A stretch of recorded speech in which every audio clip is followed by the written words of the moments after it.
Yo, you know what time it is. It's your boy Trevor David Jones, back up at it. And we're back with Secret Invasion, okay? Season 1, Episode 4, Beloved. This was a clutch episode. It was good. So let's cut the fanfare, let's cut the bells and whistles, and let's jump right in with the positives. Okay, so Gaia's not dead. All right, we found that out. Gaia's not dead. Again, in the show, you never really know what's going on, so there's going to be these surprise elements in there. But the reason why she's not dead is insane. So I'm guessing around the time Talos told her to run to get out of there, she prudently ran to the scientist who was working on the genetics, took her mind and bonded herself with extremists. Gaia has extremists now. That was crazy for a lot of reasons. Number one, she has extremists. So for all intents and purposes, she's dang near invulnerable. Like what are you gonna do to her now? The extremists that put you pretty high up there. But secondly, Skrulls really are OP. They are OP. She took the scientist's mind and learned how to do some genetic engineering on herself, like while she's alive. Bro, come on, man. Come on. Yeah, Skrulls are pretty powerful. Again, we found out they can't really withstand like gunshots or things of that nature. But this ain't no, I'm gonna learn how to cook up some scrambled eggs. Nah, some genetic engineering. Yeah, Skrulls, they're up there, man. They've got some ability. Crazy scene.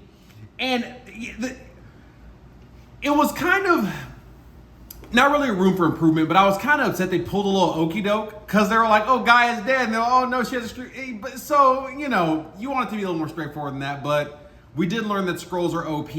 And Gaia is, in her own way, she's a super Skrull now.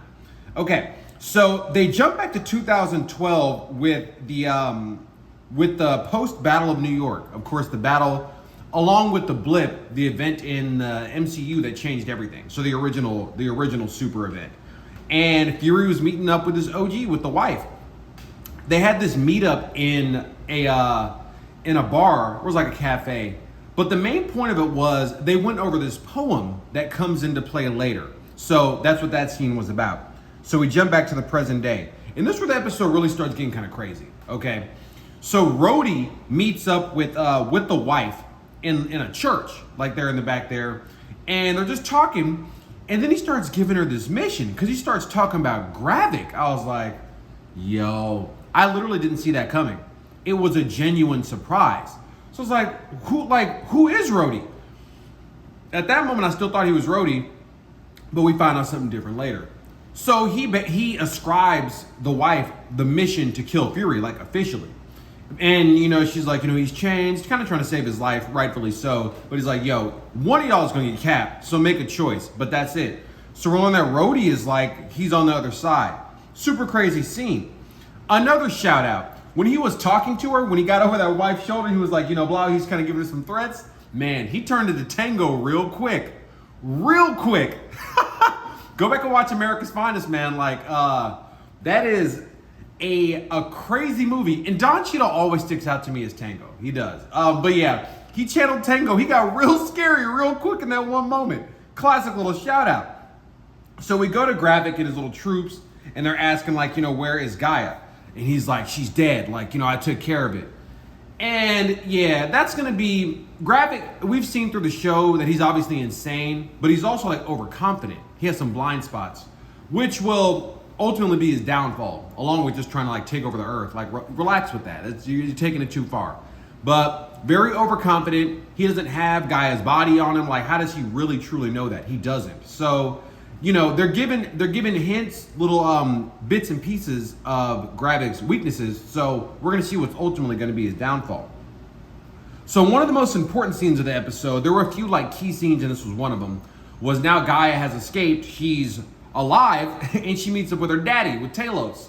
So they're out there on a bench in the park, and just chopping it up, trying to have a little father-daughter reunion. Well, at this point, I also didn't really feel like, they've said it, but Talos is the old school general of the Skrulls. He's not just some dude down the street. He's legit. He was the man, of the Skrulls in and of themselves. So they've said that many times, but it finally clicked in a moment. I was like, oh yeah, he's like the old school general, the OG, some would say.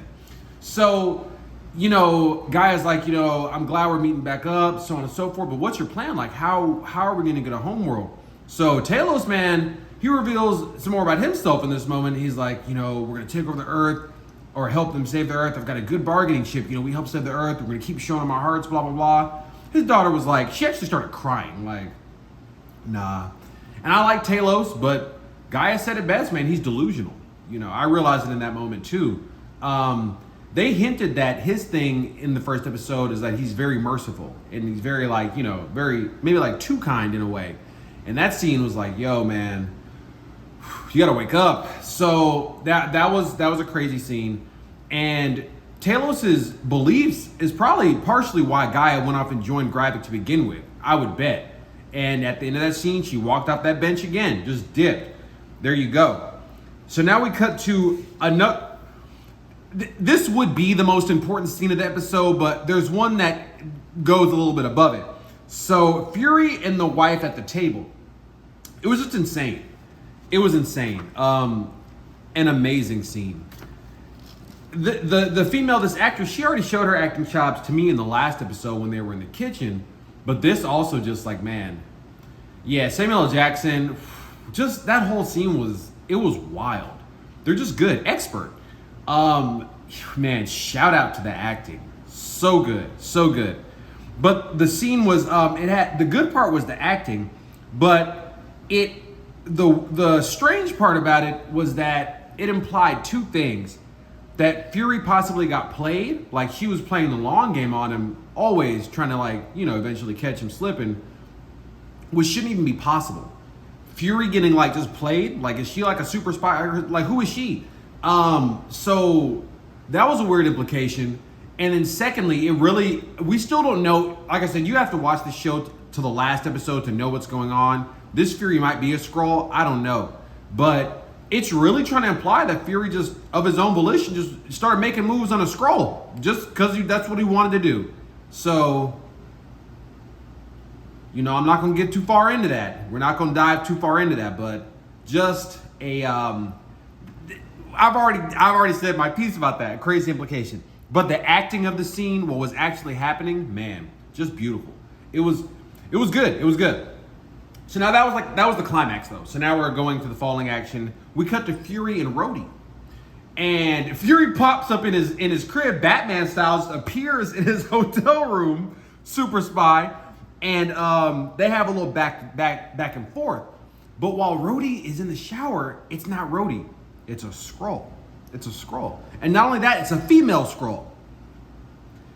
Just crazy. So Rhodey wasn't a double agent as that initial scene implied. He's just straight up a Skrull. So it's like, man, how long has Rhodey been a Skrull? At what point in the movies, for example, did he start being a Skrull? And then where's the real Rhodey? Where is he? Is he alive? And it's crazy because the fact that Rhodey didn't have his leg brace on, for his spine, should have let me know that from the beginning that something was different. Either he repaired his spine somehow, or this just isn't Rhodey. But it didn't click. I was like, oh, he didn't even have his leg brace. Like, this is clearly not the real Rhodey. Where is he, and how long has he been a Skrull? Great scene. Samuel L. Jackson was comedic as usual. Did the whole, I'm just here up in your hotel room, I need some answers. Yeah, that in and of itself was a great scene. So Fury dips out, and like I said in episode 1, and Fury said himself, he's never out of the game. Even when Fury's out of the game, he's in the game. As Tony Stark said in Avengers, he's a super spy. He's the spy. It's Nick Fury. So lo and behold, he brought a bottle of liquor into the room with him, and man's had a liquid location tracker in the bottle. Bro, a liquid location tracker. That's a whole different level. He's a spy. He's the spy. Yeah. Fury's never out of the game. And that was a cool moment because also in the hotel room, Rhodey, or Skrull Rhodey, asked, he was like, do I need to be worried about poison? And Fury's like, no. Maybe nanomachines, like joking, but he was dead serious. Some nanomachines. Now he knows where he is. So now we get to the crux of the episode. And that table scene between Fury and his wife would have been the most important part of the episode, but ultimately it's this last part because a lot happened. So this is the assassination. So, Gravik is about to kick his plan into high gear. He's like, we're gonna take out Ritson. Like, this is the move. This is the move. Gravik doesn't care. Gravik is like a genius, but I'm like, I don't know if he's like that smart. This is like a crazy move. And to say there's no coming back from it, even the fact that he tried it, there's no coming back from it. But yeah, he did try it. He tried it. So we got, the presidential assassination scene. Huge reveals. One of the biggest reveals from this scene, Gravik has Groot's powers. Groot. Talking someone up there easily with the Hulk. Easily. Groot, adult Groot? Come on, bro. OP on top of OP. Does his arm, the wood comes out. Oh, nah. He's been doing overtime on his genetics, man. He's got Extremist, Groot, and for all intents and purposes, he should have the last two things he had on that the list, Frost Beast and Cold Obsidian. So, yeah, Gravik. Ultimately, he's gonna meet his demise, but he's that man's up there right now. He's strong. So, Talos himself ended up saving the president. Literally him, the old school general. They flipped his vehicle, didn't kill him, but they flipped his the SUV, and Talos broke through the bulletproof glass with his bare hands, just by punching it. He not no Super Skrull, not yet. I mean, bro, these MFers are strong.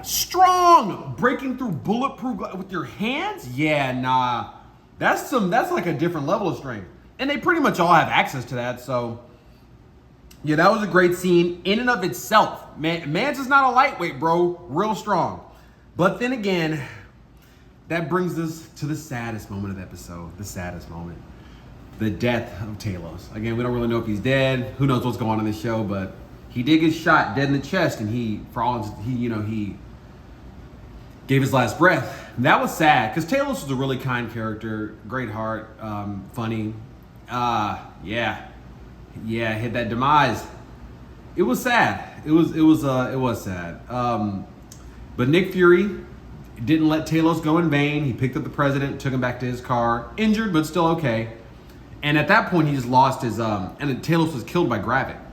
Fury lost his patience. He just said, "Nah, I'm gonna get rid of you." Shot Talos 3 times, chest and one in the head, but he has Extremis. He just healed. Head injury. Nick Fury's like, what is going on? So yeah, man. Gravik, he's not a lightweight now. He's got some ability. But that brought the episode to a close. Okay, so now for the room for improvement. So I just talked about all this like great stuff. I just went over the assassination scene, which was crazy, which was awesome. But it also had the biggest room for improvement. It was action packed. A lot was revealed and it was good, but it shouldn't have happened. You know why it shouldn't have happened? They should have already called the Avengers. That scene went way out of hand real quick because they didn't have the firepower. They didn't have, they were outmatched, but they didn't have to be outmatched. I'm getting hyped. Call the Avengers. Not even all of them, just a couple of them. Talos is now quote unquote dead. The president's injured. Freaking Gravik got away. If they would have had just a couple of people, if they would have had Ant-Man there, it wouldn't have gone down like that. Just him. Please. Yeah, we don't even have to get to the high periods like Doctor Strange and them. Man, if they would have bro, if they would have Spider-Man, Peter Parker? Come on, bro. The point I'm trying to get to is, yeah, that was a great scene, but it just didn't have to happen. In episode 1 or 2, they could have called in the Avengers, just a couple of them, and all this could have literally been averted. That's my piece. Let's keep it going. Now for the rating. It gets a solid 4 out of 5. This episode gets a 4 out of 5. It would have gotten an easy 5 out of 5. Because it had so many moments in it. It had, the table scene. It had the Talos and the daughter scene. It had, of course, the assassination scene, just amazing. It had so many good moments. But what took it down to that 4 is the fact that they literally should have had the Avengers there present in some way. Just a couple of them, and it wouldn't have got that far.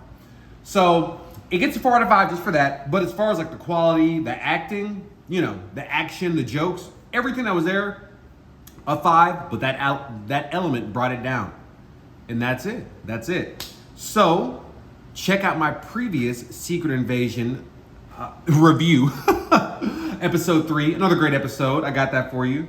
And my last death battle reaction, Rocket versus Stitch, great death battle. Check that out too. And that's it. You know we are here on the YouTube grind. We ain't never quit. Okay, that's not even an option. Like I always say, because it's the only way to go. Stay up in life. Never want to be this way. Always this way. Until I see y'all next time, we out here. Peace.